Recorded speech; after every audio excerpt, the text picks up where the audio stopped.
every night, my every thought is you.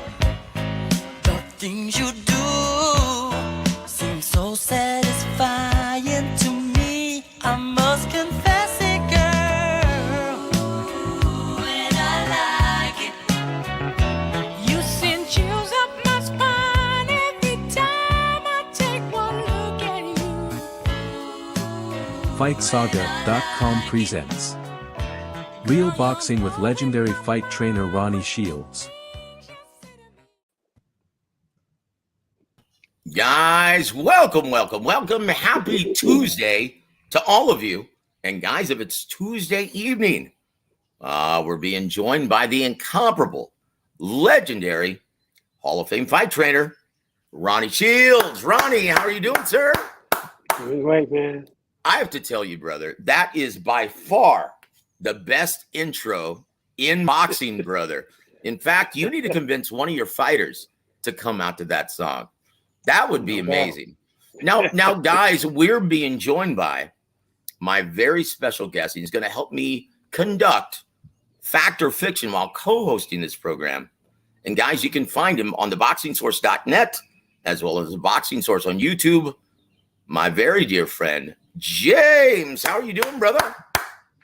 Doing all good. Very honored to be a co-host of this edition of Real Boxing with Coach Ronnie Shields. So how you doing there, Joseph? How you doing there, Coach Ronnie? Doing great, man. I tell you what, it's always a lot of fun every Tuesday. Ronnie and I, we always laugh a lot, and we're going to really enjoy sharing the air with Brother James today.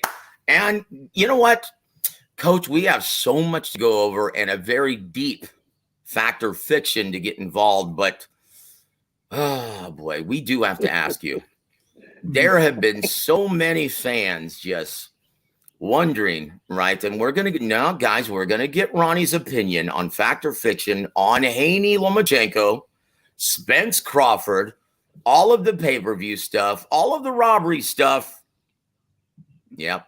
But right now, I have to ask him, all of our fans, all of your fans have been wondering what is going on with Jermall Charlo. Have you heard any news yet regarding his opponent in August?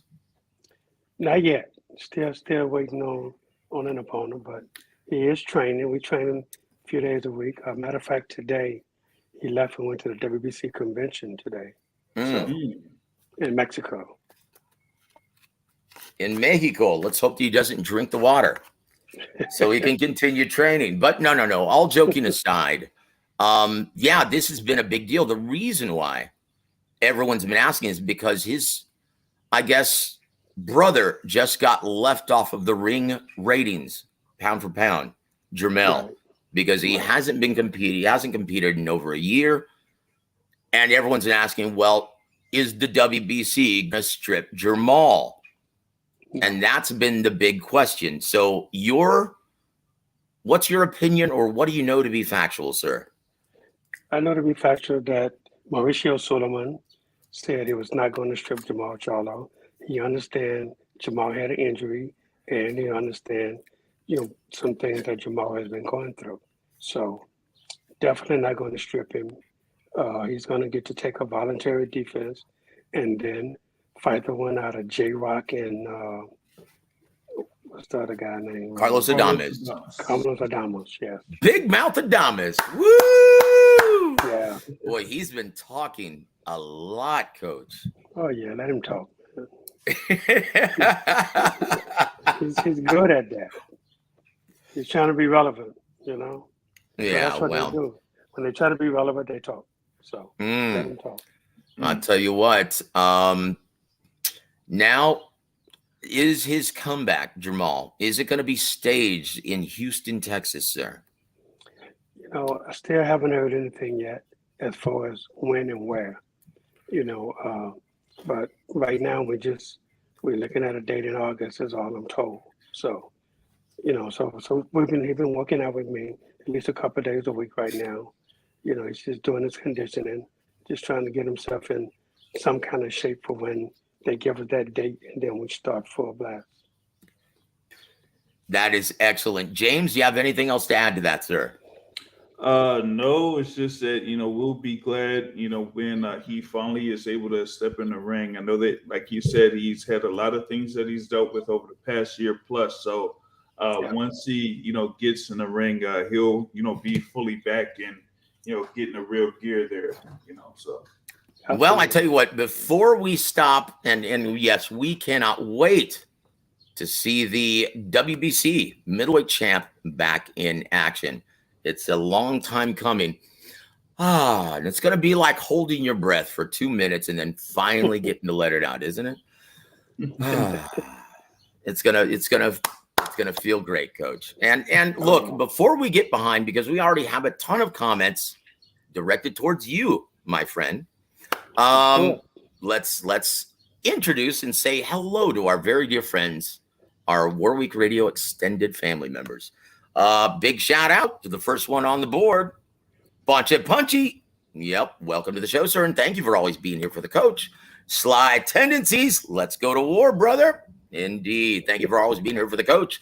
Our brother from Philly, Joseph Brown, salute Joseph and Coach Ronnie. Need Charlo update, how he coming along, and when can we expect to see him in action? Beat you to it, my friend. And there it is.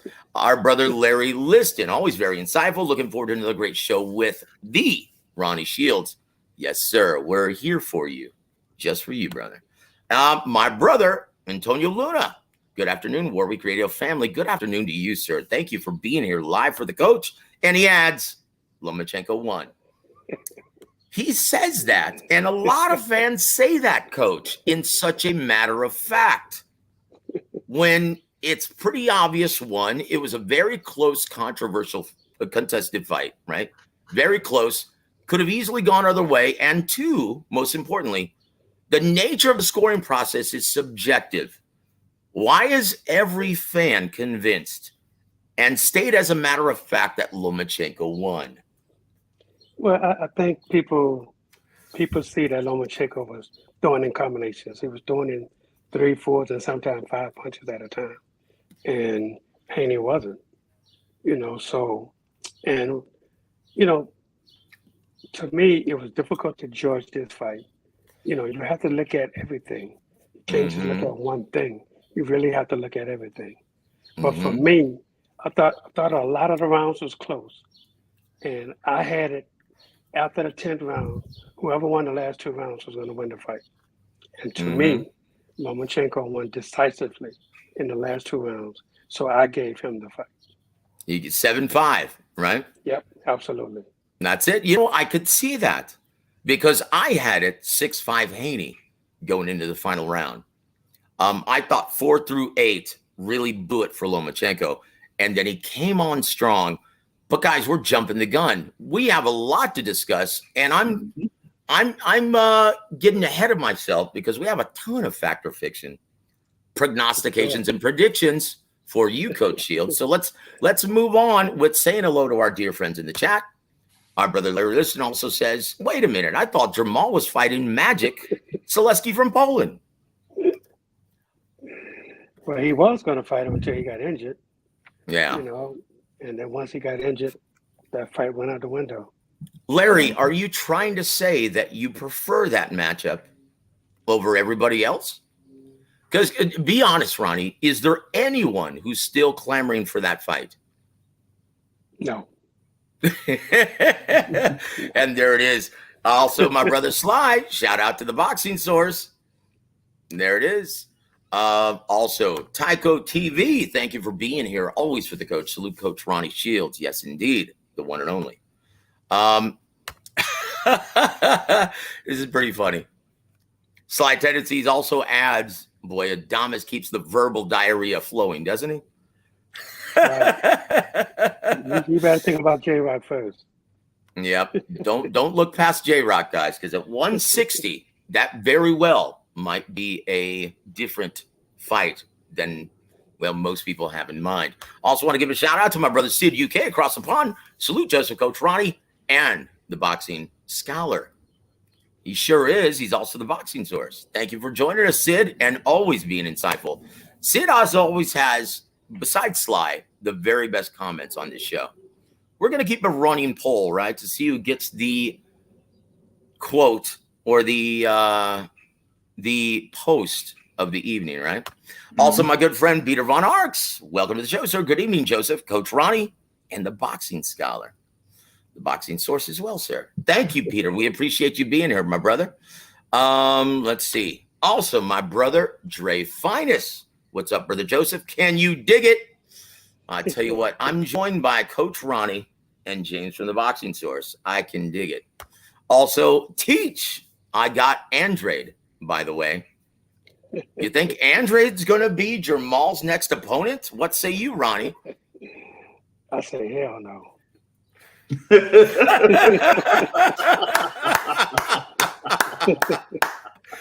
Well, that was resounding. Yep. And there you have it, brother. And Sid also says, Joseph, I just realized something. Coach has Hitman Charlo and the Sicario, both as his fighters. Coach Ronnie is a bad, bad man. Yes, he is. Glad you finally realized that, my friend. So once again, El Sicario. That's the topic, or that's the nickname that our brother Sid came up with, right? And he suggested that you use that for Dave Morrell Jr., because obviously you famously said on this program, he's turned into Canelo's hitman at 168 pounds, picking off every single one of his mandatory challengers. Chingao. Like, I hope we see that on his trunks next time he fights, right? Oh, geez. Just a couple more, sir. And once again, we want to welcome Mill City Boxing to the show. Thank you for being here for Coach Shields. Yes, sir. Always so much fun when we get to spend time with Coach Shields. Joseph says this. Honestly, I don't think J-Rock beats Adames. I'm putting my money on Adames in under 4 rounds. Well, that seems to be the consensus. We'll see if it plays out that way. Guys, keep in mind, most of you, including myself, thought that Devin Haney was going to hug his way to a very wide, unanimous, and snoozer of a decision. Well, he proved us wrong, and he took the fight to Lomachenko starting in the opening bell. Shocked the hell out of me. Coach, were you surprised to see that strategy? And did you think it was a very dubious strategy in the outset? I think it was. I thought it was good. I think, Lomachenko probably thought the same thing. So, so sometimes you just have to do things that people don't think you're able to do. And, look, it could have worked for him because, obviously they gave him a lot of the early rounds. Yep. And that seemed to be the difference in the fight. And that's what is, in my opinion, really spurring this controversy. And have you noticed that all of his fans now want to change the way we score fights because of this fight? Isn't that something? All these years, and all of a sudden people want to change the scoring process for Lomachenko. Isn't that wonderful? We'll get into that a little bit later, sir. Larry Listed also says, I believe Jamal beats this current version of Andrade. Andrade got knocked down against Nicholson, and at an off performance would be a great win for Jamal. Ronnie, do you think that everyone would be heralding a win over this version of Demetrius Andrade as a great win? Not at all. Not at all. It wouldn't mean nothing because they're not going. Andre don't want to fight at 160. He's moved up to 168. So if Jamal go up to 168, the only reason he should do that to go up to 168 is to fight Canelo. It don't make sense to go to 168 to fight Andre for nothing. Yeah. That's it, guys, and I hope you understand that. Oh boy. 2 more guys. Want to welcome our brother Tyrese Bowie. The push at weigh-in told me everything. I figured Haney had a different energy. Well, that, and because he was able to rehydrate about 8 hours before the ceremonial weigh-in, that's the only reason why he pushed Haney, because he was able to. I guarantee you he wouldn't have pushed him if it was right at the actual weigh-in.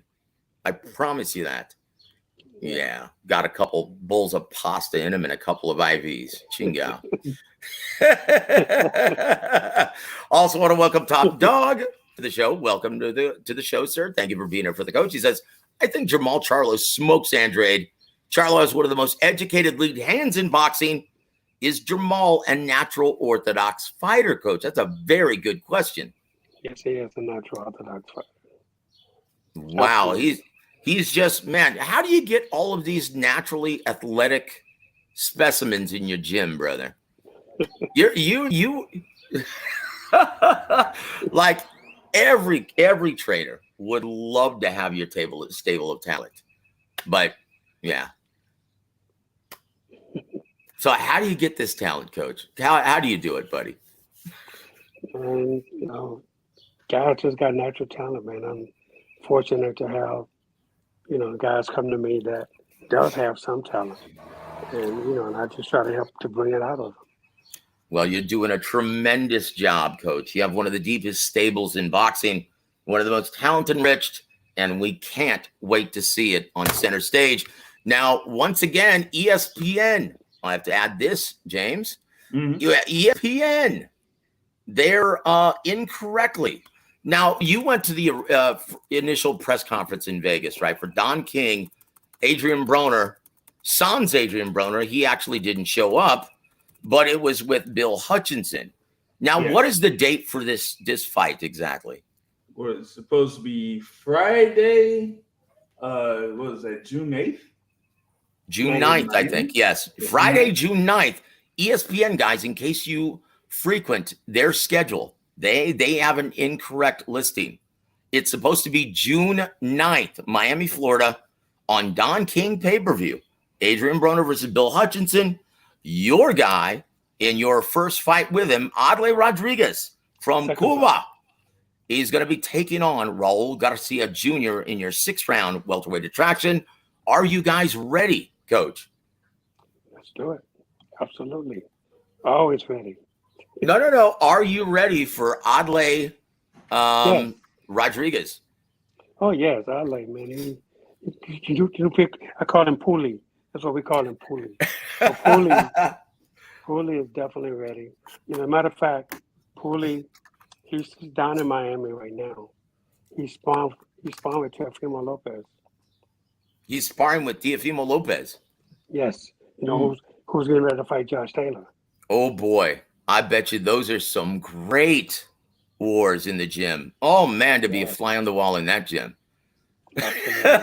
Speaking of Teofimo Lopez, I can ask you this, coach, because he was left out of respect, because I really don't have any kind words at this time for brother Teofimo. What is wrong with this kid, coach? I really like Teofimo, and I want to like Teofimo, but he's consistently been shooting himself in the foot every chance he gets behind a mic leading up to this fight. Is he trying to become the next Devin Haney wearing the black hat in the ring? What is he doing, coach, in your mind? He just recently said that he hopes he kills Josh Taylor in the ring. Yeah, I just read that. I mean, that's, look, everybody, fighters are fighters, man. Everybody psych themselves up in one way or another. And that's just a terrible way to psych yourself up, just saying you want to kill somebody in the ring. Because if it happens, it's going to be the end of his career. Guys just don't think, It's a shame that, that we have to resort to saying things like that. But he's just trying to get himself up. That's the way some guys psych themselves up. They feel they have to say things that really doesn't make sense in order for it to sell. You don't have to sell it that way. Yeah. Just come out and say, I'm going to beat his ass. Boom, that's it. That's all that needs to be said. James, do you have anything to add to that? Because that is quite shocking. And once again, it didn't work for Deontay Wilder. I don't see it working for Teofimo Lopez. In fact, dude, be careful what you wish for. Because Josh Taylor, that is a mean son of a gun. Like, once again, this is a very mean-spirited guy, naturally, Josh Taylor. Yeah. And the thing is, it's not just Teofimo Lopez that's making these, off the wall comments. It's his father and trainer as well. And this is not a good time to, do that in this particular fight. This is a, put up or shut up type of fight for Teofimo Lopez. They've given him, a restructured deal under Top Rank. He's had 2 fights under there, and his last one against Sandor Martin in the main hall of Madison Square Garden didn't do all too well. And so now he gets this fight for the WBO super lightweight title against Josh Taylor. And Josh Taylor, still is, I would say probably the top fighter in the super lightweight division. I do have him, around the pound for pound rankings as well. So this is something where Top Rank is saying, hey, either you got to do something here, or if you lose and lose big, you're pretty much done with us. So it's a lot on the line for him. Yeah, Ronnie, would you agree? And I think, James, those are very good points. Would you agree this is indeed a must win for Teofimo Lopez? Oh, absolutely. Absolutely. And, but again, like I said, I think he's trying to psych himself up. And sometimes, you can overdo it, and he definitely overdid it by trying to psych himself up that way, saying you're going to kill somebody. But, oh, geez. But look, he's a good fighter, though. He really is a good fighter. And all he got to do, just get himself in great shape. They just have to have a great game plan. And, look, it's not like he can't win the fight. He could win this fight. But, with a great game plan, he can do it. Well, I tell you what, he had better force Josh Taylor to take the lead. Because if he takes the lead like he did uncharacteristically against Sandor Martin, he's going to get whooped, Coach. He's going to get whooped bad in his hometown. Guys, we'll see what happens. That's why they fight the fights. But before we move forward with Fact or Fiction, we want to welcome Mr. Feliciano to the show. Salute to you, my friend, and thank you for being here for the coach. Also, it's good to see you, my dear friend, John McSmith. Thank you for always being here for the coach, sir. It's good to see you, brother. Good to have you on the panel. And that's going to just about do it. Final comment regarding this, though. Our brother Joseph Brown from Philly, he says, Taylor doesn't need any added motivation. It's just stupid. Teo is showing his immaturity. Well, that could be right. That could be right. It sure seems that way at this time. But, guys, are you ready? Guys, if you want to play long Fact or Fiction with Coach Ronnie, it's in the description panel. Please list your Fact or Fiction, whether or not these predictions are going to come to fruition. With that said, James is going to start us off with number 1. Yeah, so you ready there, Coach Ronnie Shields? Let's do it. All right, here we go. Number 1 in Fact or Fiction. Caleb Plant's mystery opponent when teasing fans about landing another big fight on Twitter will be none other than David Morrell Jr. later this year. Fact or Fiction? Woo! I'm going to say fiction. Oh, boo.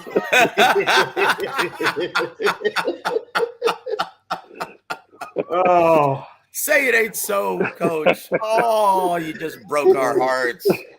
We were hoping, we saw that tweet on Twitter this afternoon, and we got all giddy and excited. Well, I didn't see that. I haven't heard that either. So he's bragging and teasing the fans that he just landed another big fight back to back. And what a better way to just make your name back and your reputation back after a big loss and getting a big victory. But I will say this, if he fought Dave Morrell Jr., what do you think the outcome would be, Coach? Oh, he get his ass knocked out. Simple. Yeah, I mean, Caleb, if you're not, able to hurt, Benavidez, you're not going to be able to hurt Morrell. And, both Benavidez and Caleb Plant were there in Las Vegas T-Mobile Arena live to see, David Morrell Jr. Take down Oh, Yamaguchi jeez. Falcao in 1 round. So That was you ugly. get in the ring. Ooh, it's not going to be good. There's only so much that you can do moving around the ring with those legs, and sooner or later, those legs are going to stop moving, and David Morrell's going to catch up to you. So, I mean, And you know what? He's not a statue like David Benavidez. Good luck tying up El Sicario, Yeah. the typhoon from Cuba. Good luck. So have you ever seen that someone successfully wrap up David Morrell Jr. in a fight? No. I haven't. Absolutely not. Oh, boy. He says, Joseph Brown says, Plant will be fertilizer after fighting Morrell. I see what you did. That's very good. Very good. Oh, boy. Let's give a shout out to my brother, Anthony Manzano. Thank you very much for being here for the coach, my friend. But, yeah, who do you think, if you had to guess, Coach, who do you think Plant's mystery opponent would be? And please don't say Uzcategui.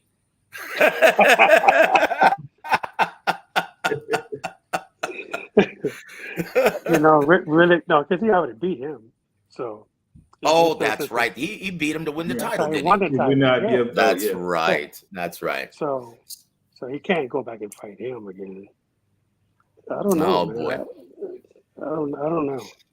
See, we're not the only ones who feel this way, Ronnie. We were all hoping, guys. We were all hoping. I think Tycho may have the beat, as well as Anthony Manzano.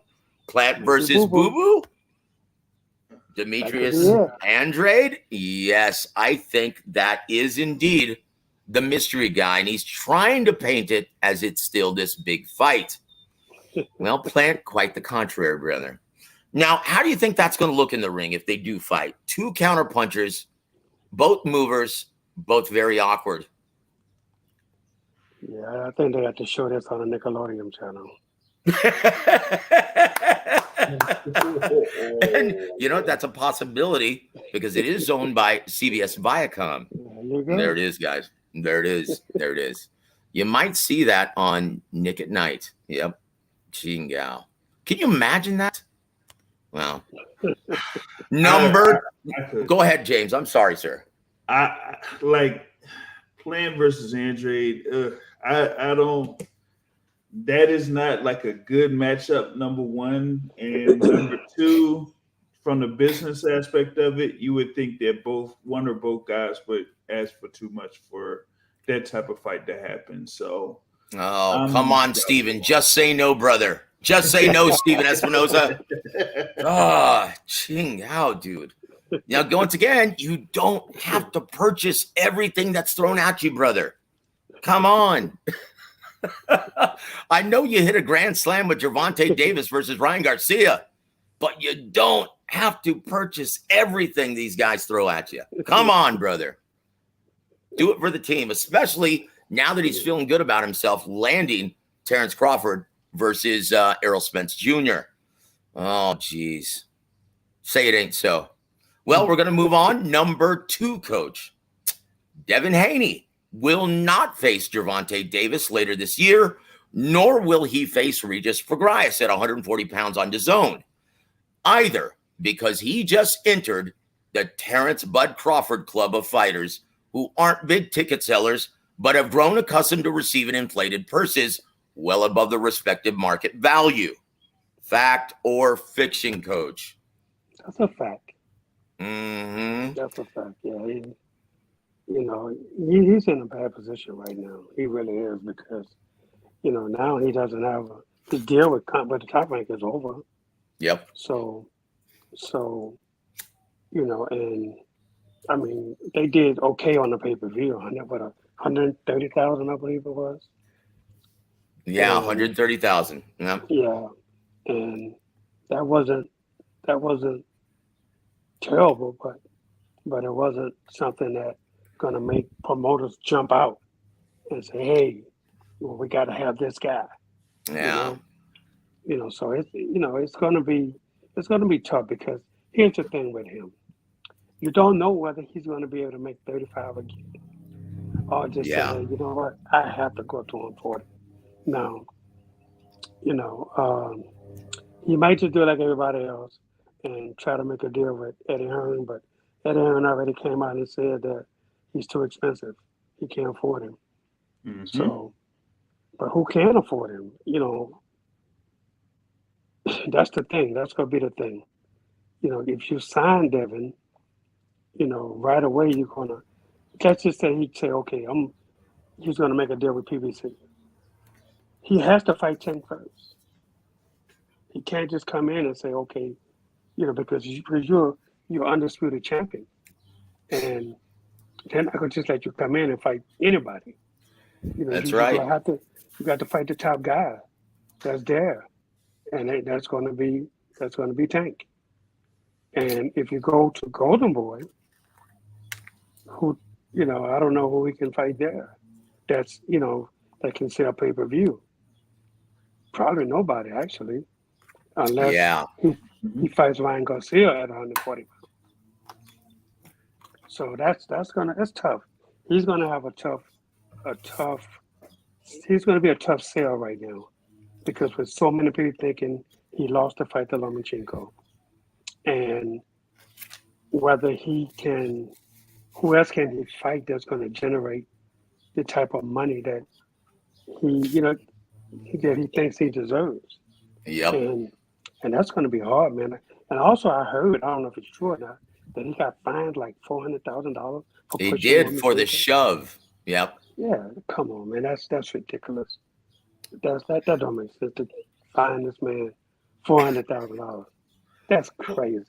Well, maybe that was just a disguise for the amount it took to move the weigh-in to 9 a.m. Oh, did I just say that on the air? Just jiving, guys. Just jiving. They've been doing that across the board.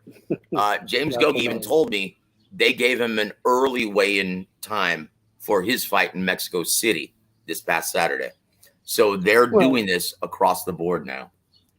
everybody's doing it. Everybody's doing it, and it should have been done.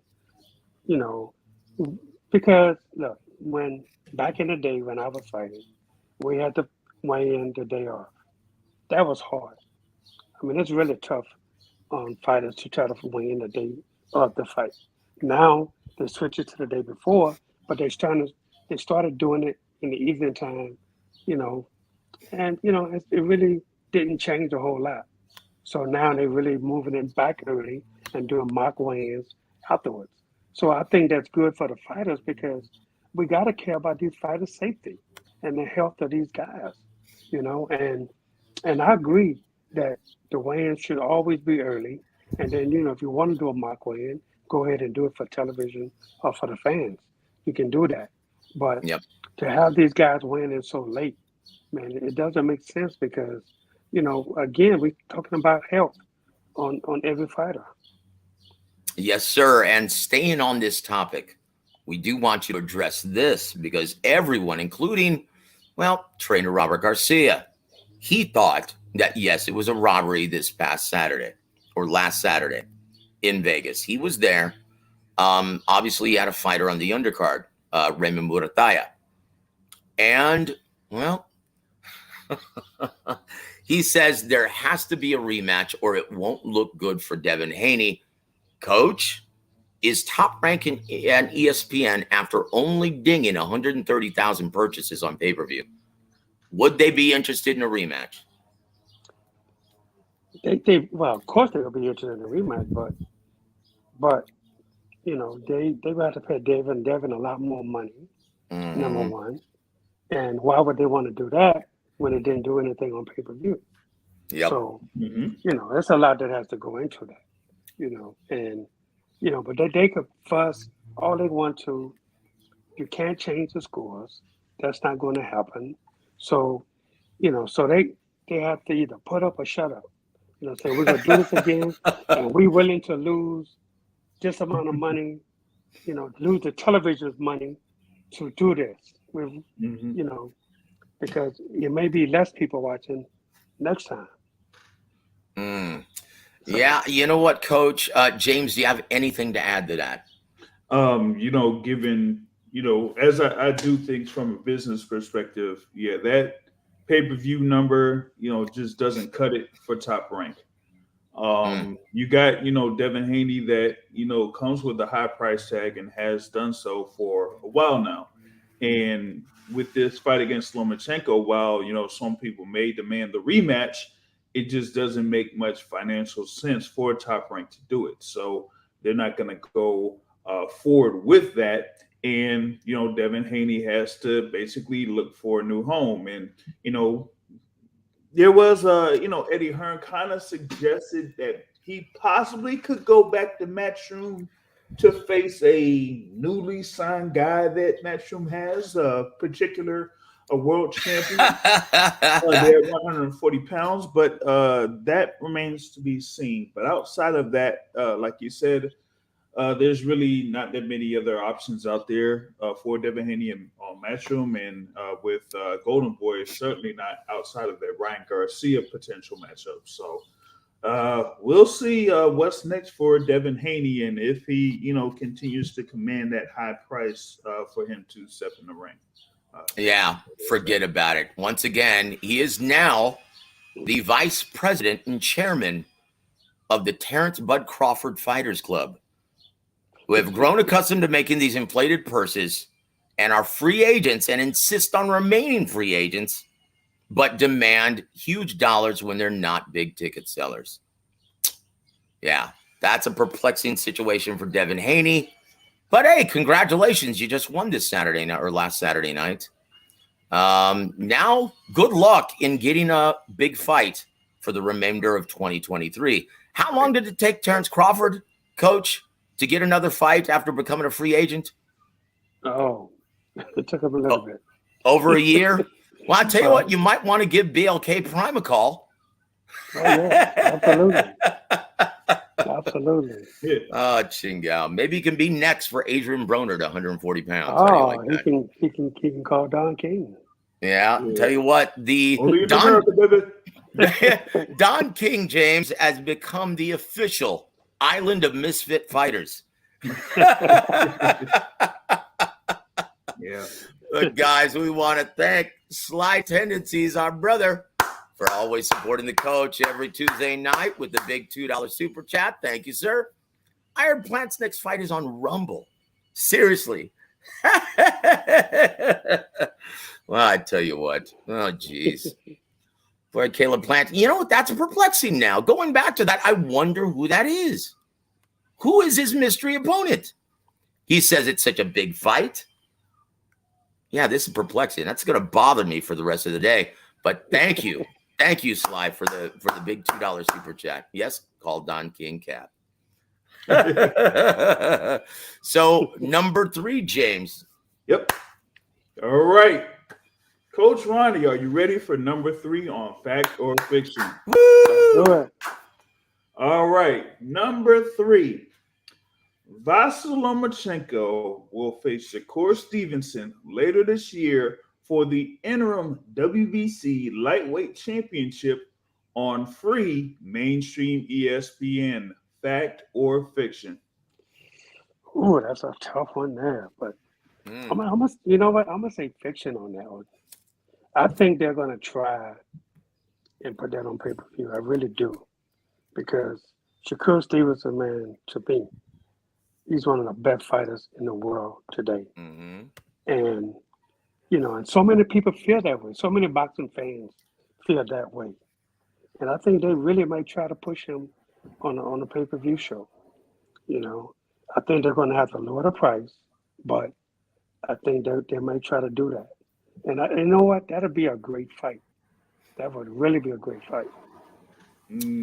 Well, I tell you what, who do you like in that matchup, Coach? Because once again, Vasyl Lomachenko at 35, yeah, I don't think he can deal with the ring general. Boy, he is so good at controlling range, Coach, and he does everything well. Yep, he does. He always in shape, number 1. Number 2, he's not afraid to throw punches. And he's so accurate with his punch output. Mm-hmm. And man, this kid, he just impresses every time out. And, you know, he makes really good fighters look bad. You know, like they're not Yep. even supposed to Yep. be in the ring with him, you know, and that's a good thing on his part. But so many people love this kid, you Yep. know, and you know, and I really believe that if they were to do it with Lomachenko, you know, they're of course going to have to lower the price, but you know, they just gonna have to understand that, you know, they got to get this kid seen by a lot of Mm-hmm. fans, man, because of, you know, because he's really that good, and moving up to lightweight division from 130 pounds, and you know, leaving those belts behind, you know, you got to give this kid a lot of credit for doing that, and you know, he's ready for the big time, and and I think that's a great fight with him and Lomachenko. Yeah, you know what? Devin Haney went into the Lomachenko fight as statistically one of the most responsible, defensively responsible fighters in boxing. He didn't come out that way, though. No, Do you think no, the old man of the light can once again turn back the clock against statistically the most defensively responsible fighter in boxing? no. I don't think he beats Shakur. I really don't think Lomachenko can beat Shakur, but I think it'll be a good fight because Lomachenko, as we see, he throws punches and he's in shape. So you got two guys that's going to be in great shape, and they both are southpaws. But you know, I just think the younger Shakur Stevenson is the better fighter. But it's going to be a great fight. Lomachenko is not going to go anywhere. He's going to stay there, right in front of this kid, and he's going to make him work. And that's going to be a good thing for the fans because Oh, yeah. you know Shakur is not going anywhere. You know, he's going to pick his spots. Yes, he's going to pick his spots. But when he do, he's going to let them hands go, and that's going to be the difference in the fight. Oh, boy. Hey, James, do you smell that? Do you smell that article brewing, brother? Woo!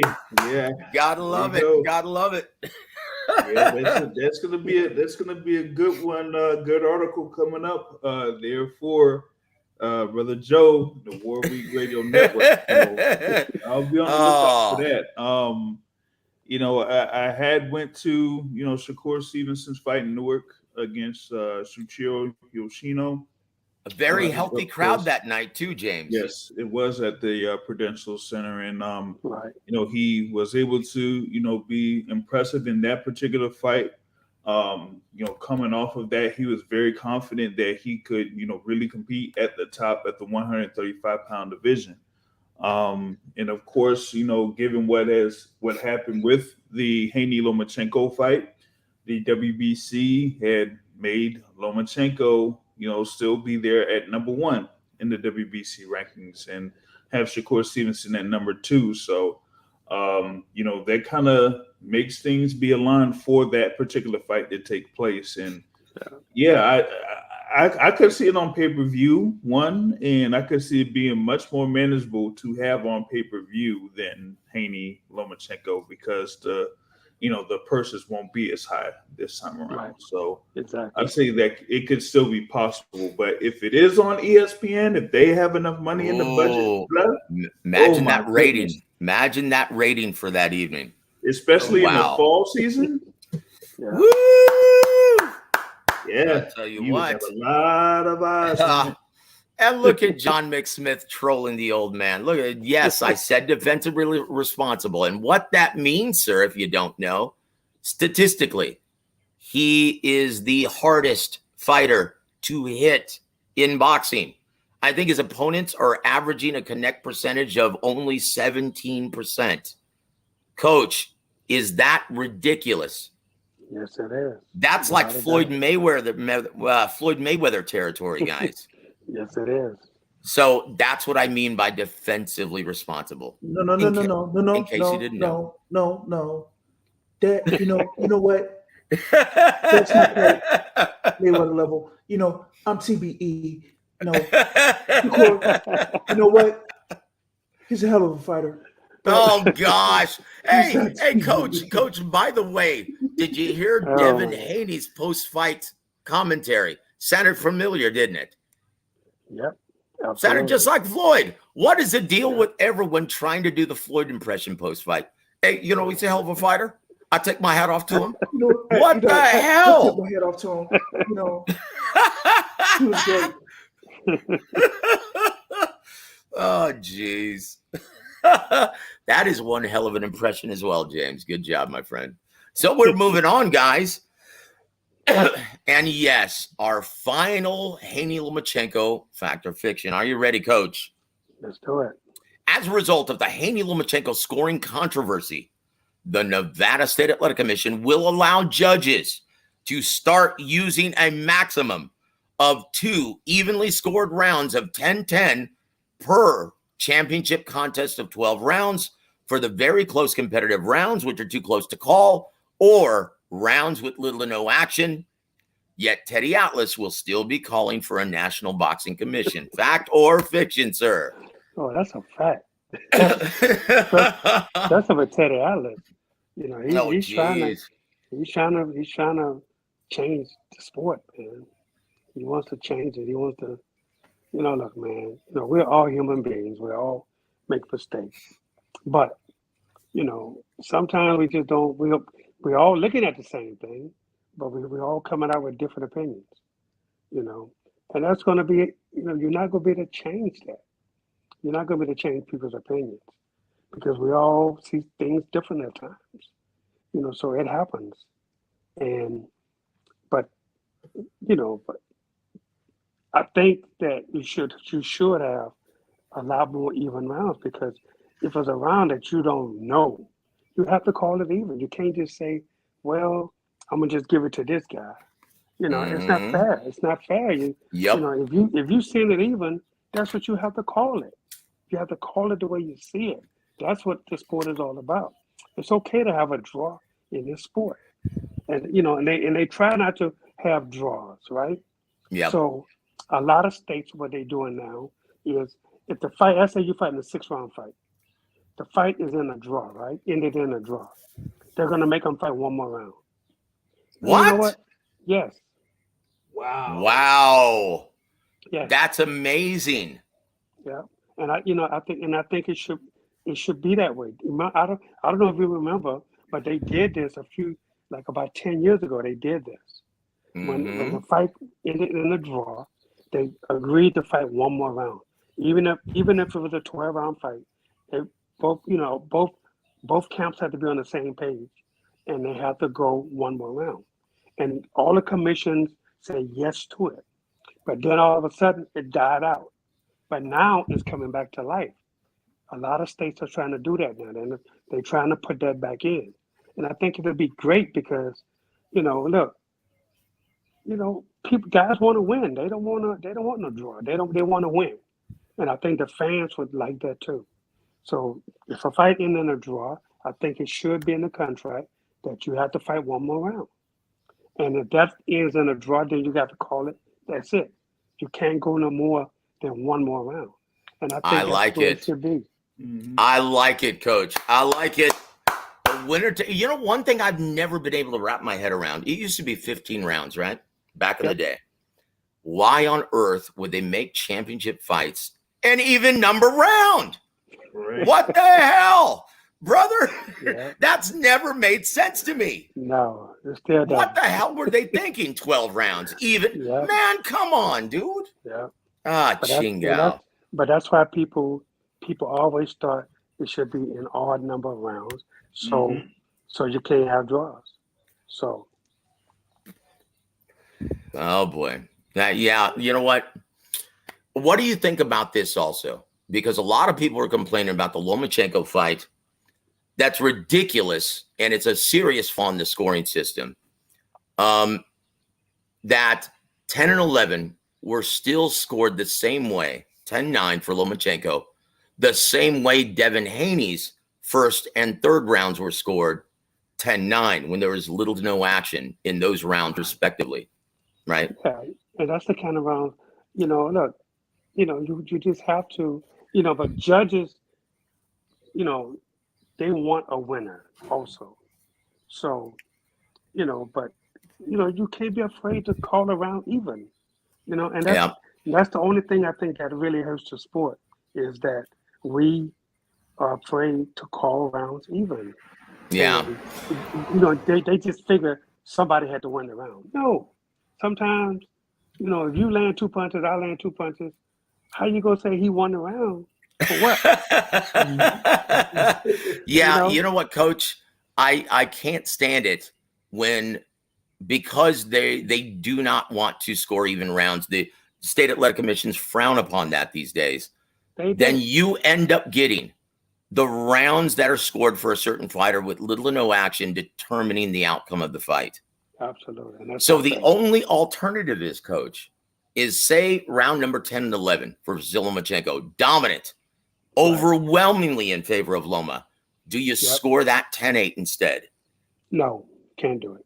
No. He won the fight. I mean, he won those rounds dominantly. Yes, absolutely. But, without a knockdown or without a almost referee stoppage, you can't do that 10-8. No. I've never seen a round I've seen rounds where one guy landed 20 punches, the other guy landed 2. You can't score that 10-8 though, because the other guy didn't go down.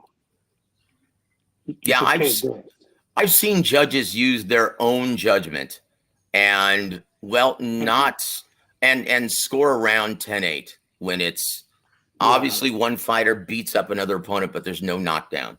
Or in the case of Juan Manuel Marquez versus Manny Pacquiao in the first fight, their first meeting, in the first round, one of the judges scored it, even though there were 3 knockdowns, only 10-7. And that resulted in a draw, split draw. Because 10-7 is really the most you can have without a stoppage. Yeah.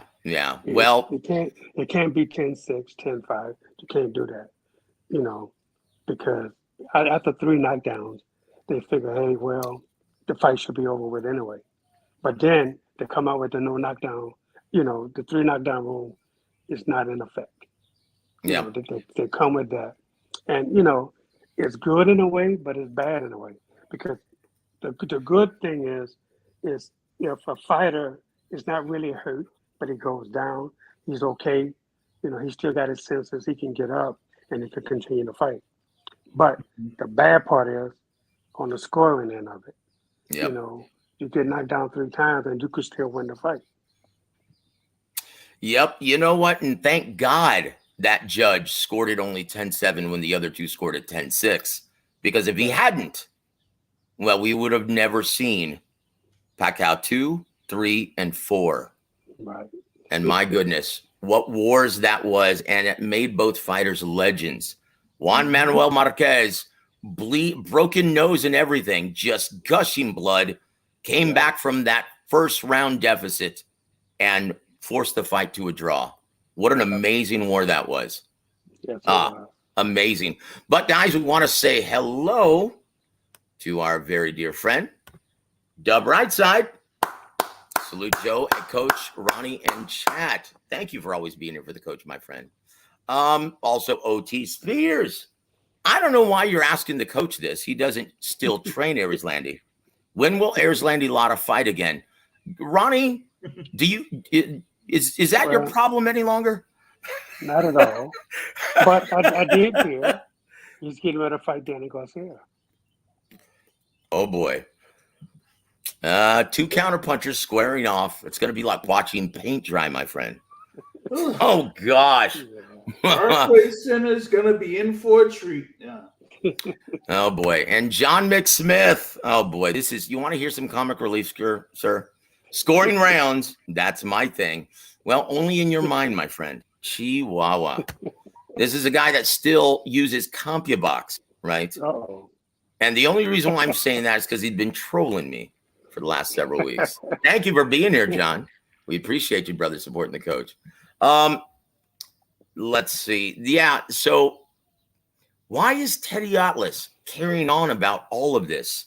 And once again, he looks for any opportunity to just raise that corruption banner.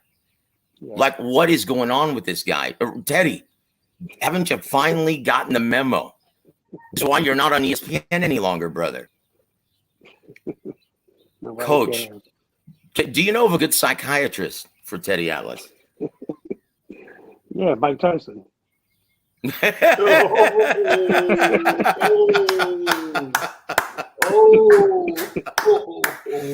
That one hurt. That was below the belt, Coach. Ding, ding. Woo. Oh, geez. Anthony, look, brother. With all due respect, my friend, I love you, my brother. Tony Manzano from Florida. We already went over this in the outset of the show, my friend. He's still asking about Devin Haney and where he goes from here. He wants to see him move up to 140 and fight Subriel Matias. I guarantee you Bill Haney doesn't want that.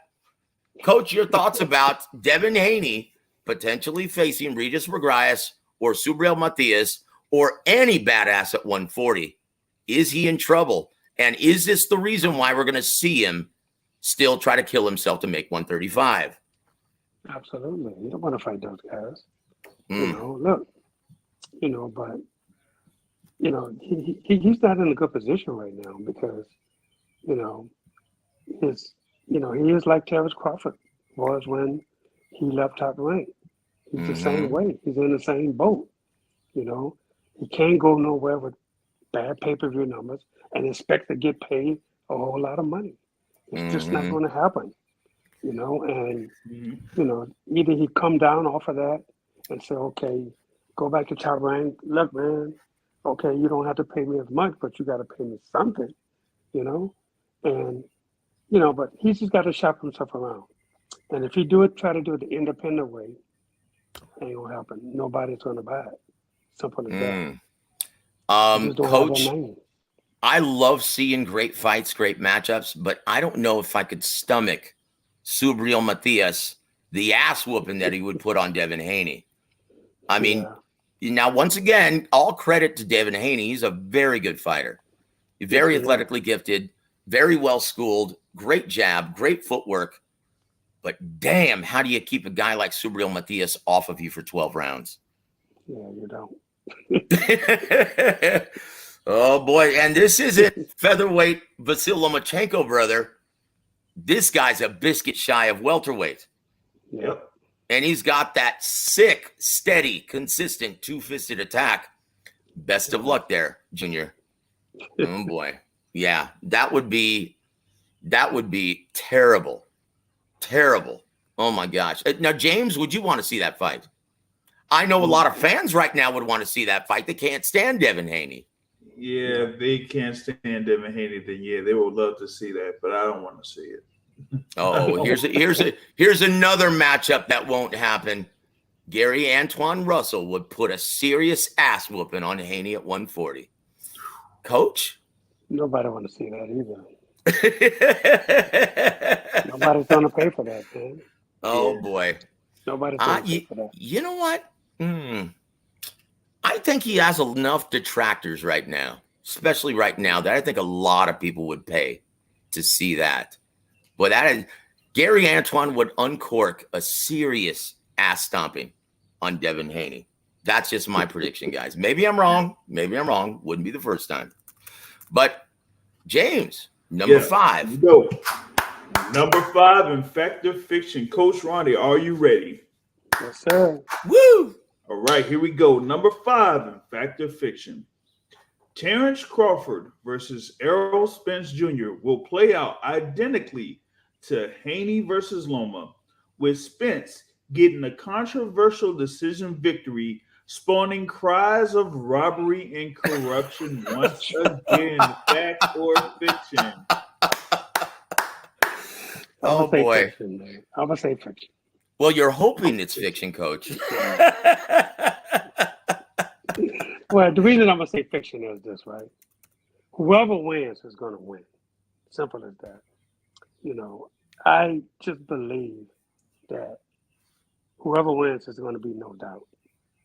And I haven't given a prediction on this fight because I'm still up in the air on this fight. But look, both guys, man, they are superior to boxing, and this is one fight where I'm not gonna mind spending my money on, because I want to see it like everybody else want to see it. I just hope that it plays up to everything that's going to be said, leading up to the fight. I think the people are going to crowd Las Vegas. I think the airfares are going to go up. The bus tickets are going to go up. Everything is going to go up for this fight. I'm gonna say this right now. The airfare to Vegas is already up to. Oh my God. Ooh, getting out from here, DC area. Oh goodness! I thought it was bad the first time around when I went for the Tank versus Ryan fight, but now, ooh, goodness! Yeah, everything is going to go up. Yeah, it's really up there. But yeah, I agree with you. This fight has the makings of someone getting stopped, I would say. So I would say that there will be a definitive winner. I do have a prediction for it. I'm not gonna, say it on here. Some folks may know what that prediction is already. But this is going to be one of those, real big events that people are going to remember for a long time, regardless of what they got happening after that. They're going to remember this particular fight right here on July 29th. So I can't wait. Guys, I wish I shared your optimism, but in my opinion, I think you're giving the fan bases of both Errol Spence Jr. and Terence Crawford way too much credit. And be still my heart, I think our brother from Florida has the beat on this one. Fact, based on their fan bases, the fighters are not going to cry robbery. It's the fans of Spence and Bud that are going to do it. Coach Joe and James. Yes. Now that is an absolute fact. Okay. No matter who wins, you will see. No, it will not end. You will have someone crying robbery, someone saying something happened with the gloves, someone saying something happened with the water, all of that. It will not end. I'm telling you. Yep. And look, Peter also. Canelo Golovkin won or something. I don't know. Oh, no, dude. Don't say it ain't so, brother. Oh, Chingao. And you're going to see Teddy Atlas salivating. See, I told you, it's a corrupt sport. We need a national committee with taxpayer money. Oh, jeez, I can hear it.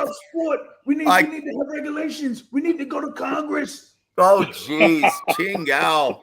I can see it already. But luckily, Peter Von Arx has the beat as well. It's a 2-fight deal anyway. So there's that.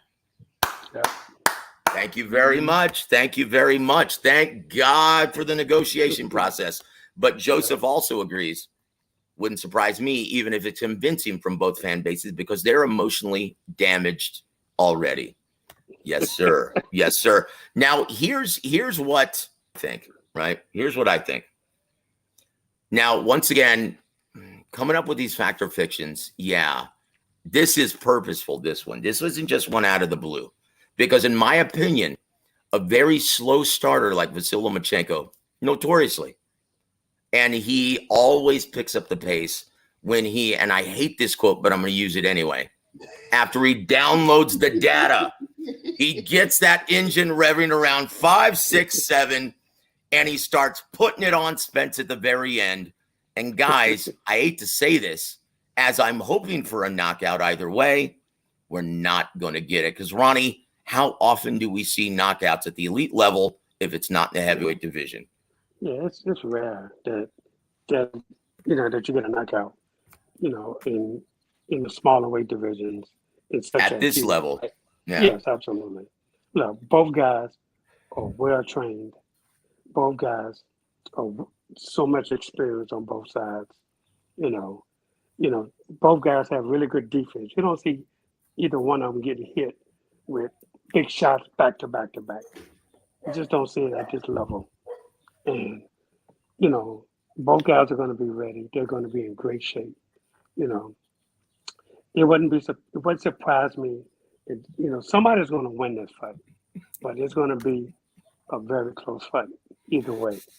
And, it's going to be Sugar Ray Leonard, Tommy Hearns all over. Oh, gosh, I hope so, Coach. Oh, gosh, you know what? I'm praying that someone wins decisively in a knockout, but, Coach, I can smell it already. I can see Teddy Atlas chomping at the bit. I told you guys this was a corrupt, a clear example of corruption. Shut up, Teddy. Ching out, brother. Oh, geez, it makes me sick. And once again, Coach, my biggest thing is, it almost seems, and I stated this in my article, right, on Boxing News 24.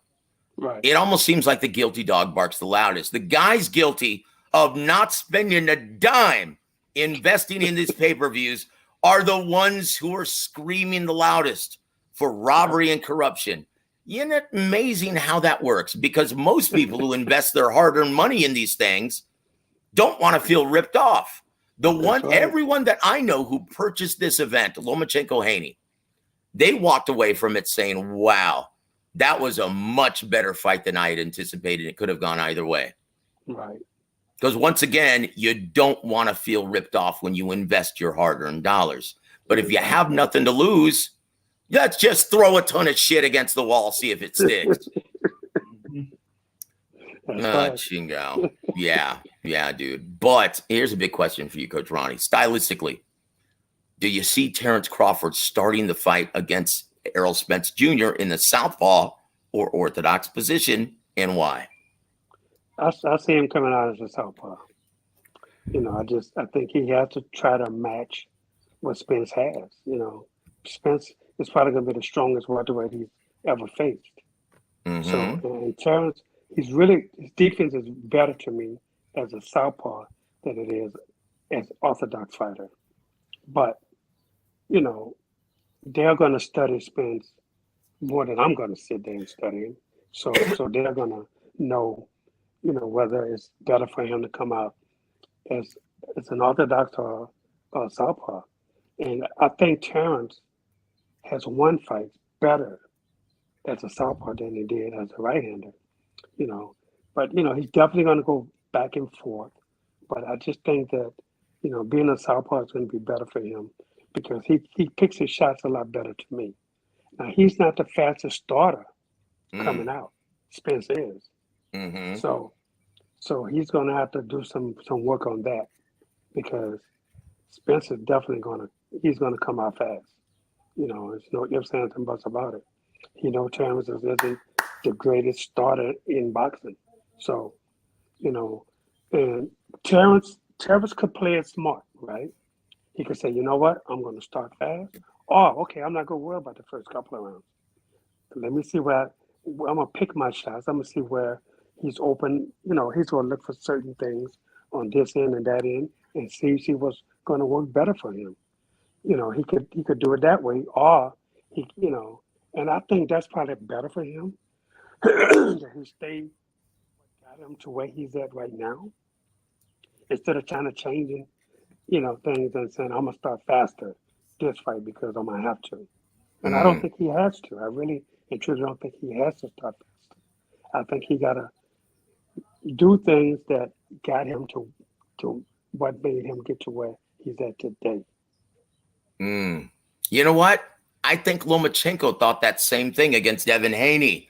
Here we go again, Coach. Here we go again. There's Teddy. Yeah.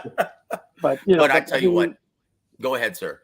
No, but I mean, just me not even look at either one of them.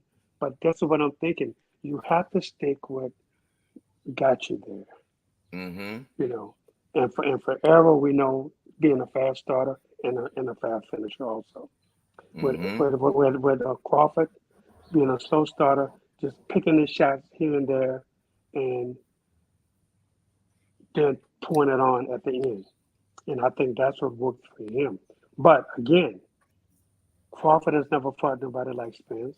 Mm-hmm. And Spence has never fought anybody like Crawford. Yep. This is a great matchup, guys. This is peanut butter and jelly. But guys, once again, I'm going to ask you, I know I'm begging you, right? Don't pull this Haney Lomachenko crap again, guys. If it's a close competitive fight, expect it to go either way. That doesn't mean it's a robbery. That's right. Come on now, guys. You all know how to score fights. It's a very subjective process in nature. Yep. Come on. And until judges are allowed to score rounds evenly, for rounds in which they're too close to call or not enough action, you're going to get this. You're going to get this, guys. Brace yourselves and act like adults. Act like you actually love the sport and respect the process. Come on now. We're begging you. Because I don't know if I can go through another thing like this. Here, Coach, we talked about the Rolly Romero robbery. That was a robbery. Tony Weeks robbed Yoga Flame. What's his name? Ismael Barroso. Yeah, Ismael Barroso. Dalzim from Street Fighter, right? The old man of the junior welterweight division. And everyone forgot about that. And that was a blatant robbery, right? And why are they reacting this way is what I want to know, Coach. I still am scratching my head about this. Guys, it was a great fight that could have gone either way. And the fight fans are literally destroying this fight, absolutely torching it. And I still don't understand why. Yeah. I mean, you would think that they cared enough to actually purchase this. Obviously, they didn't. Only 130,000 purchases. So what gives? What the hell? Yeah.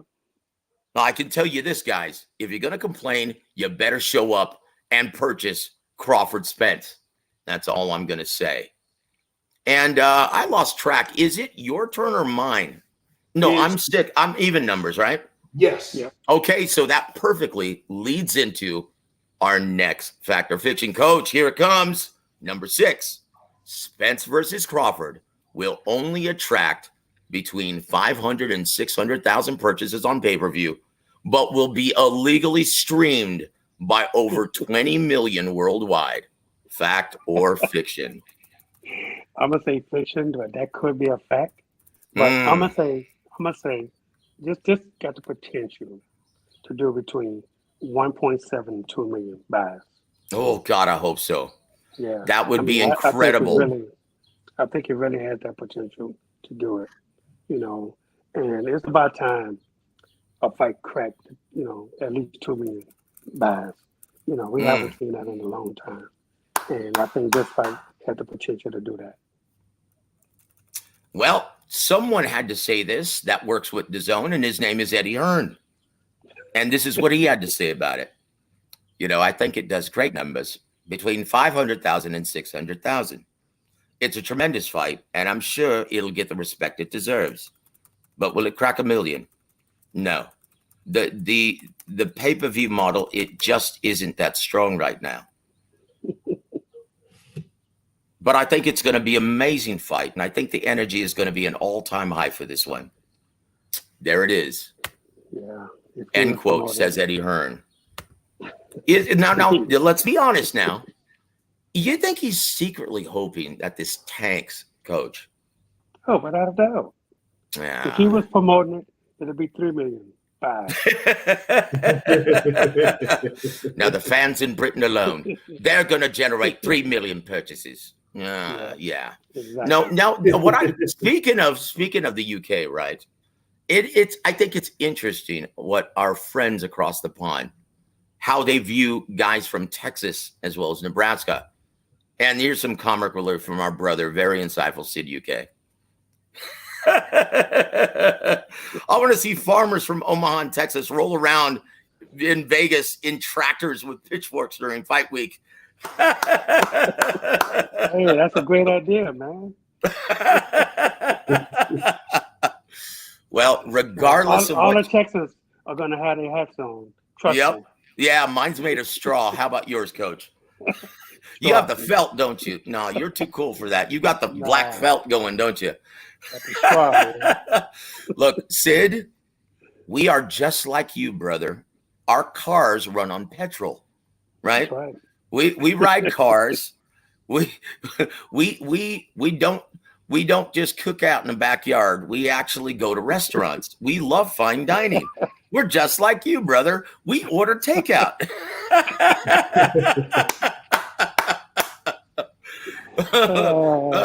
Like I tell you what, they think like if I pick you up from the airport one day, coach, I'm like, hey man, I've got the truck. Get in the back.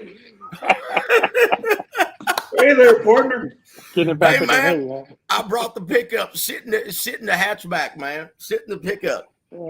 Come on, we'll go tailgating next before the fight.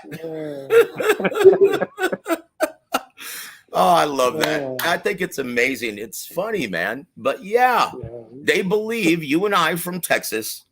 Yeah, we wear overalls and a cowboy hat with a bandana hanging out of our back pocket with a piece of straw or hay in our mouth. I think that should be our theme next show. Huh? That should be the theme next show. Cowboy hat and straws in the mouth. Yep, Hootenanny with Ronnie Shields. How do you like that, guys? Yep. We're gonna have a hoedown. Starting to. Hope you join us. And we want to thank our brother, Dre Finest.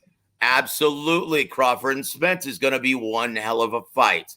Spence starts and ends strong. Also, Spence has never fought a fighter like Crawford as well. But he says, I like Spence. I will say this, coach. Final thing I'm going to say on the show about Spence Crawford, right? In my opinion, coach, I think how Crawford reacts and deals with that beautiful southpaw lead hand of Errol Spence, the counterpuncher killer, that intelligent volume jab he's got, and the way he mixes it in sporadically with feints, touch jabs, hard sticking jabs to the body, chest, and head. How does Terence Crawford deal with that? I think that's going to determine everything. So I'm asking you, coach, how does he deal with that? That's a good question, Joseph. Well, look, Crawford, he's really good defensively. Mm-hmm. He's really good. But the problem is, here's the problem when you don't fight the top tier guys, right? Mm-hmm. You fight guys that throws only maybe 1-2 punches. Spence has been fighting guys that throws combinations. Mm-hmm. And throwing guys that try to counter what he throws back, like Porter. Porter was trying to shoot 2-3 punches behind Spence, and Crawford haven't been fighting those type of guys. Mm-hmm. So, if he's smart, he's going to bring in guys, quite naturally he's going to have to bring in bigger guys, but guys that throws in combinations, because Spence is not going to throw one punch at you. He's going to do something different that he's never seen before. He's going to throw in combinations, 3s and 4s, and then come right back. He may feint and then come right back with another combination. So he's going to have to deal with that. But look, I think they're going to look at everything, and they're going to have to pin it down to which Spence is going to show up. But definitely they know the one that's going to show up is the one that's going to throw a lot of punches, and they're going to have to deal with that. Now, Spence is probably going to be the strongest guy that Crawford has ever fought, and that's going to play a big difference in this fight. So Crawford can't get hit with that. He's going to have to.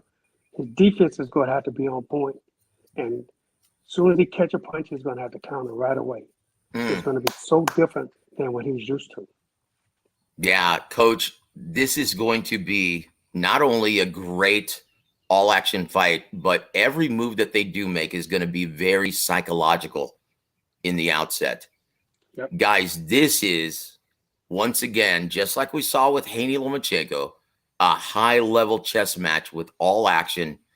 Guys, and it's going to be back and forth the entire fight. In fact, this is every bit of the 50-50 fight that it's going to be billed as, right? Yeah, absolutely. And coach, once again, I can't imagine both fighters throughout their entire career, they've always been able to impose their will and their game plan on their opponent. Yep. I can't imagine either fighter allowing their opponent to impose his will. I can't imagine it, Coach. Yeah, It's the irresistible force against the immovable object, and may the best fighter win. And I tell you what, fans, don't be crying robbery again. But guys, I really, really want to thank this gentleman, one of the best YouTube channels, one of the best boxing channels on YouTube. My brother Ryan from Boxing Gems drops the big $20 super chat on us. Thank you for always supporting the coach, sir. Thank you for being here. And guys, if you haven't already, go check out Ryan's Crawford Spence film study. He always does a great job. And once again, he's here because he wants to know what you think about it, Coach. Well, you just got it. Thank you for being here, Ryan. God bless you, brother. And yes, your film study is awesome. Guys, if you want to start salivating for this matchup, and if this isn't enough with Ronnie Shields, go check out Ronnie as soon as this show's, or Ryan as soon as this show's finished. Check out his film study. It's amazing. Always do great work, my friend. But yeah, Ronnie, I cannot wait for this fight. We still have a couple more factor fiction to go. We're running late, running behind, so we're going to end it on number 7. Okay, it's the very next one. James, you get the final call, brother. All right, here we go with number 7 of Factor Fiction. Coach Ronnie, are you ready? Yes, sir. All right, here we go. Callum Smith will shock the world and knock out Artur Beterbiev in Quebec on August 19th. Fact or fiction? Fiction. No way. I think Beterbiev is too strong. Yeah. Well, you know, though, Coach, and it almost seemingly happens overnight. A guy looks like Superman, say Roy Jones, and then all of a sudden, boom, there it is. Do you think it happens this fight? 38-year-old Artur Beterbiev. No. Look, let me tell you something. This guy eats and lives boxing. That's all he does. Nothing more than that. You know, he gets up, he runs. He go to sleep, he runs. He gets up, he go boxing. Go to sleep, he go boxing. That's it. Okay, so this guy is strong. He can punch both hands. He hits you with anything, you gone. Simple as that. All he needs is one good shot, and it's over.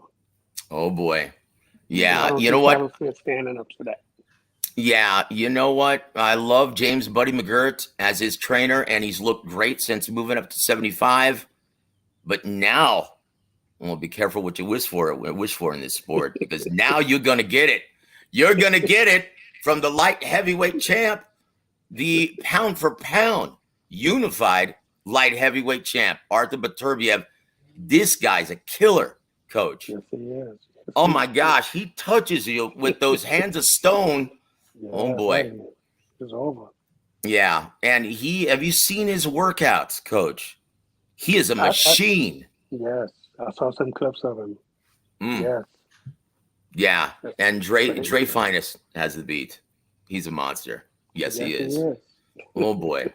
Let's and once again to match. Boy, he's got some skills. You're not looking at Marcos Maidana. Boy, he sets up those shots and he works his way on the inside intelligently. Yeah, he's a scary man, Coach. Yes, scary man. Well, I tell you what, let's blow through these guys. I do have to get your assessment on these. Number 8, very quickly. O'Hara Davies will seemingly outwork Rolly Romero, only to lose a controversial split decision later this year. Fact or fiction? Fiction.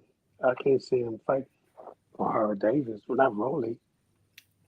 It was mandated today by your buddy Gilberto Mendoza Jr. Yes. Really? Yep, mandated by the WBA today. Oh my God! You mean to tell me that they're not going to give this kid a rematch? Nope. Oh my God! So they're skipping all over this kid. Oh, that's a shame. Yoga Flame. Poor Dalzim. Boy, he just doesn't get the breaks. Yeah, that's a shame. But Ohio Davis, yeah, I mean, look, man, Rolly, to me, Rolly haven't been looking like the old Rolly. Mm-hmm. You know, he haven't been, I don't know, something is missing. You know what I call it, Coach? I call it the Gervonta Davis knocked out effect. Yeah. Well, you know what? Something happens to you when you fight Gervonta Davis and get flattened. You're not the same. Absolutely. Well, I tell you what, we'll see what happens, guys. But stay tuned. That fight was just mandated by the WBA today. Mm-hmm. Yep. Poor Ismael Barroso. Yeah. Thanks for playing, buddy. Jeez, that's terrible. All right, James, let's move on to number 9, sir. All right, number 9. Here we go. Fact or fiction. Tenzou will get outworked and outpointed by Carlos Ocampo on June 18th and blame the loss on a dog bite. Fact or fiction? I read about the dog bite. Fiction. Look, there's no way in the world they're going to take a chance on somebody they don't feel they can really, really beat. I mean, something got to really be wrong for this kid to lose this fight.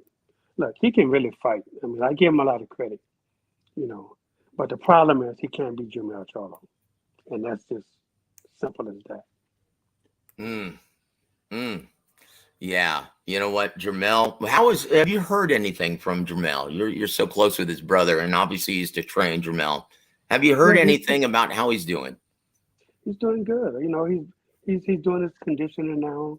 Him and Jamal to get together, a few days a week and go do conditioning and stuff like that. He's back in the gym. He just can't, be strong with his hand like he wants to right now. But in the next probably few weeks, I think the doctor's going to give him the okay to go ahead and start preparing for September. And there it is. We can't wait to see that fight. That's a great one. And yeah, I'm with you, Coach. Yeah, he's in over his head against the unified, undisputed champion at 54, Jermell Charlo. Yep, indeed. Number 10, final fact or fiction, Coach. Here we go. Gervonta Davis will face Pitbull Isaac Cruz in a rematch on Showtime pay-per-view later this year. Fact or fiction? I think that's a fact because there's been a lot of talk about that fight, and really truly, Isaac, he really did great when he fought Tank the first time, and I think his confidence is going to be so high, and people might think that this is going to end in a knockout. I don't see it as a knockout. Isaac Cruz has the right style to fight a guy like Tank. He has that style that's going to give him trouble. And that's why, you always hear in boxing, styles make fights. That's this is the thing that's going to happen in this fight. With Isaac Cruz's style, it's going to give Gervonta trouble. But Gervonta is going to do enough to pull out another decision victory. Here it is. Peter says Pitbull will beat him again. Woo! I tell you what, that was a great fight. But once again, guys, remember, Gervonta Davis can crack, but you cannot hurt Pitbull Isaac Cruz. He's got no neck. His brain's not shaking anywhere. He broke his hand against Pitbull Cruz last time. Yeah, you got to watch it. Oh, boy. Have to go to the body this time around. Oh, wait a minute. That's even a stretch for little Gervonta Davis. Pitbull is like Tattoo on Fantasy Island. That dude's a dwarf. Well, I tell you what, that is a tough out for anybody. Isaac Cruz. But guys, I'm sharing this with you because there's a reason why Pitbull Isaac Cruz is going to be featured in the co-main event of Crawford Spence. They're setting up the second chapter, the rematch with Gervonta Davis. So Coach Calvin, we know he's just being kind when he says, we would love that fight with Devin Haney. Not going to happen. Not going to happen, guys. Not he going to also happen. said Tank that versus Devin. Go ahead, sir. No. Coach Calvin also said that he wanted to run that back with Isak Cruz too. And yeah, ever since that particular fight, Isak has been getting, some attention. And so that is what got Isak that co-feature bout that's coming up on July 22nd. And I just feel like that's the easiest fight for them to make with Tank Davis, given Tank Davis's current situation as well. So don't be surprised if that particular fight could be back in DC. Yep, indeed. There it is. And guys, I love the matchup. How can you not? How can you not love that fight? It was a great fight the first time. Once again, don't have it at the Staples Center, though, man. You should have it in DC. That's the way to go. Now, going back to Zoo getting outpointed by Pedro Ocampo on my Fact or Fiction. He says, outpointed in Australia, better chance of pigs flying to the moon this week. Yes, indeed, sir. Oh, boy. And there it is, Coach. You just survived the latest edition of Fact or Fiction. Congratulations, sir. And I tell you what, guys, look for the articles tonight and tomorrow spawn from this brilliant conversation with Ronnie Shields. James, do you have anything to add, sir, before we bid Ronnie Shields a very good evening? No, just very thankful for being a part of this edition of Real Boxing with Coach Ronnie Shields. Like you said, y'all can support the War Week Radio Network by pitching in through Super Chat or through Cash App with the $ War a Week. Thank you, my friend. And how can we find you once again, James? Once again, through the website, theboxingsource.net, and on YouTube, Facebook, Instagram, and Twitter at The Boxing Source. Well, I tell you what, Coach, 92 minutes just flew by, and we can't thank you enough, sir. Always, dare I say, the most entertaining boxing podcast on YouTube. Yes, I did. I just said that. Thanks to you, my brother James, for being the gracious co-host. We love you, brother. But Coach Ronnie, any parting shots for our listening audience before we treat everyone to the best exit music on the net? As always, listen to War Week Radio, and you can always follow me at official Ronnie Shields. Guys, on behalf of Brother James from theboxingsource.net, and on behalf of the legend himself, Coach Ronnie Shields, I'm Joseph Herron.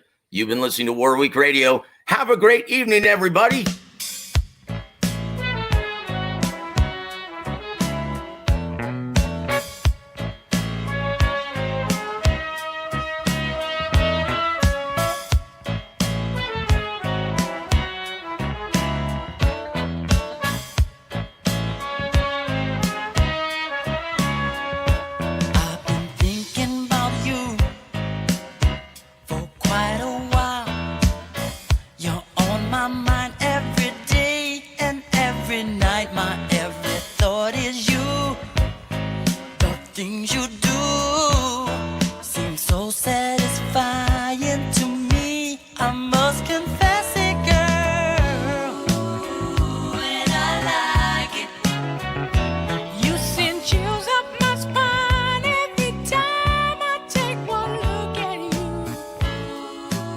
FightSaga.com presents Real Boxing with legendary fight